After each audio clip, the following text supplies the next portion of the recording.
राधे राधे, जय माता की भक्तों। आप सभी का स्वागत करती हूँ स्पिरिचुअल ज्ञान साधना में और आप सभी से अनुरोध करती हूँ कि स्पिरिचुअल ज्ञान साधना को सब्सक्राइब कर लीजिए और बेल आइकन को प्रेस कर दीजिए ताकि आपको नई नई वीडियोस का नोटिफिकेशन। या देवी सर्वभूतेषु मां शक्ति रूपेण संस्थिता नमस्तस्यै नमस्तस्यै नमस्तस्यै नमो नमः। जय माता की। राधे राधे भक्तों, कैसे हैं आप सभी लोग। आशा करते हैं सभी लोग माता जगत जननी मां भगवती की कृपा से बहुत अच्छे होंगे। प्रिय भक्तों, वैशाख मास चला गया और जेठ मास चला गया और आ गया है आषाढ़ मास। ऐसे में आषाढ़ मास में बहुत ही सुंदर सुंदर त्योहार आते हैं और जिनमें सबसे बड़ा त्योहार है गुप्त नवरात्रि का। तो गुप्त नवरात्रि की डेट क्या है, कब से शुरू हो रहे हैं और कब तक रहेंगे, किस प्रकार से हमें माँ भगवती के कौन से स्वरूप की उपासना करना है, किन मंत्रों का जप करना है जो कि समस्त मनोकामनाएं पूर्ण हो, और कलश स्थापना कब करनी है, व्रत किस प्रकार से रखना है, ऐसी ही बहुत सुंदर जानकारी आज की वीडियो में आपको मिलने वाली है। प्रिय भक्तों, जैसा कि हम सभी जानते हैं कि वर्ष में 4 प्रकार के नवरात्रि आते हैं, जिसमें 2 होते हैं गुप्त नवरात्रि और 2 होते हैं जो मुख्य नवरात्र होते हैं, जिन्हें एक आते हैं चैत्र मास में जिसको बोलते हैं वासंतिक नवरात्र, और एक आते हैं कुंवार के महीने में यानी आश्विन में, उनको बोलते हैं शारदीय नवरात्र। इसके अतिरिक्त माघ और आषाढ़ मास में जो नवरात्र आते हैं उनको बोलते हैं गुप्त नवरात्र।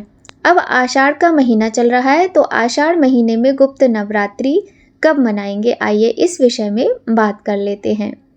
हिंदू पंचांग के अनुसार गुप्त नवरात्रि आषाढ़ शुक्ल पक्ष प्रतिपदा से नवमी तक मनाई जाती है।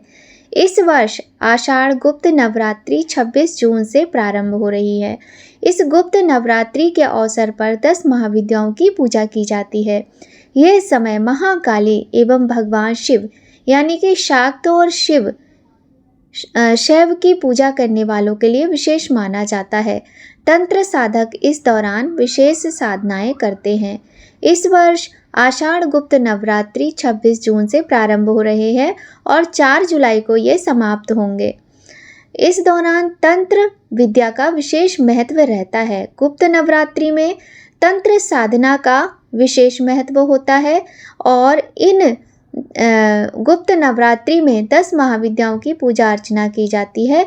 इसी कारण इन्हें गुप्त नवरात्रि कहा जाता है और हर कोई इन नवरात्र को नहीं मनाता है। आप लोग ये बात भी ध्यान रख लीजिए।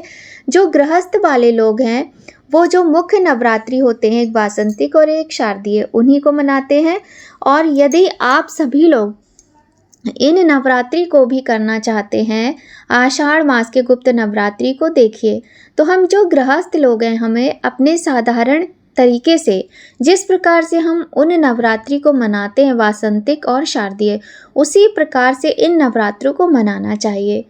बाकी बहुत ज़्यादा हमें तंत्र मंत्र से दूर रहना चाहिए क्योंकि हम घर गृहस्थी वाले लोग हैं। ये कार्य तांत्रिक लोगों के लिए ही छोड़ देना चाहिए। प्रिय भक्तों, इस समय की गई साधना जन्म कुंडली के समस्त दोषों को दूर करने वाली तथा चारों पुरुषार्थ धर्म अर्थ काम और मोक्ष को देने वाली होती है। इसका सबसे महत्वपूर्ण समय मध्यरात्रि से सूर्योदय तक अधिक प्रभावशाली बताया गया है। आषाढ़ माह में पड़ने वाली नवरात्रि को गुप्त नवरात्रि कहते हैं। इस दौरान प्रतिपदा से लेकर नवमी तक माँ दुर्गा के 9 रूपों की पूजा अर्चना की जाती है। गुप्त नवरात्रि में साधक महाविद्याओं के लिए विशेष साधना करते हैं। नवरात्रि का पावन त्योहार आदिशक्ति माँ दुर्गा को समर्पित माना जाता है। प्रिय भक्तों, 10 महाविद्याएं माँ काली, माँ तारा देवी, त्रिपुर सुंदरी, भुवनेश्वरी, माता छिन्नमस्ता, त्रिपुर भैरवी, माँ धूम्रावती, माँ बगलामुखी, माँ मातंगी और कमला देवी की पूजा इन 9 दिनों में की जाती है। प्रिय भक्तों, जो लोग घर गृहस्थी वाले हैं उन्हें साधारण तरीके से ही माता की उपासना करनी चाहिए। जिस प्रकार से आप उन नवरात्रों में करते हैं वैसे ही गुप्त नवरात्रों में भी करें। और देखिए, पूजा पाठ के लिए कभी कोई मनाही नहीं होती है। यदि आप व्रत 9 दिन तक करना चाहें, कलश स्थापना करना चाहें तो खूब अच्छे से करें, और यदि नहीं करना चाहते हैं तो कोई बात नहीं, आप बिना व्रत करे भी माता की साधना, पूजा अर्चना, मंत्रों का जाप इत्यादि कर सकते हैं। तो भक्तों, बहुत ही सुंदर तरीके से आप माता को मनाएं, क्योंकि माँ तो माँ है, उनकी पूजा अर्चना आप कभी भी कर सकते हैं।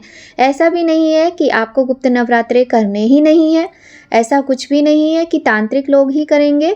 हम घर गृहस्थी वाले लोग हैं, हमें तो सदैव माँ की ममता की, माँ के आशीर्वाद की आवश्यकता होती है, तो हम अपनी माता की पूजा अर्चना बहुत अच्छी तरीके से कर सकते हैं। बस आपको ध्यान इस बात का रखना है कि इन दिनों में जो भी आप घट स्थापना करते हैं, दान पुण्य करते हैं, पूजा पाठ करते हैं, जप तप करते हैं, हवन करते हैं, उसकी चर्चा आपको किसी से नहीं करनी चाहिए। यह बात आपको गुप्त ही रखनी चाहिए, क्योंकि इनका नाम ही गुप्त नवरात्रि है।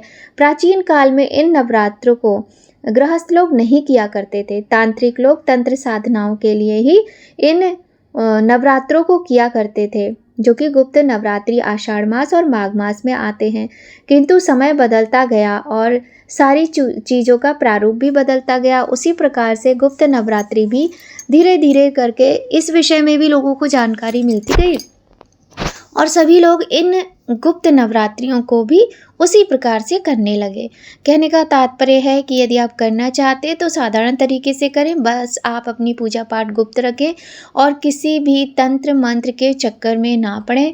मंत्रों का जाप, दुर्गा सप्तशती का पाठ, माता के नाम का जप, भजन कीर्तन इत्यादि आप खूब अच्छे से करें, कन्या पूजन करें, और जैसे चाहें, मतलब आप माता भगवती की पूजा कर सकते हैं। किंतु आप विशेष ध्यान रखें कुछ बातों का, जैसे कि शुद्धता का, स्वच्छता का, क्योंकि जो पूजा पाठ, व्रत, उपवास इत्यादि होता है उनमें इन बातों का विशेष ध्यान रखना चाहिए। तो भक्तों, आज की वीडियो में बस इतना ही। समय समय पर और भी वीडियोस आपको मिलती रहेंगी, जिसमें पूजा विधि और कलश स्थापना का समय और किस दिन कौन सी तिथि है, और माता की कथाएं भी आपको आपके इसी चैनल स्पिरिचुअल ज्ञान साधना पर मिलती रहेंगी। तो भक्तों, मिलते हैं आपसे बहुत जल्दी नई कहानी, नई जानकारी के साथ नए वीडियो में। तब तक सभी लोग खूब खुश रहिए, स्वस्थ रहिए, प्रसन्न रहिए। जय माता की भक्तों, राधे राधे।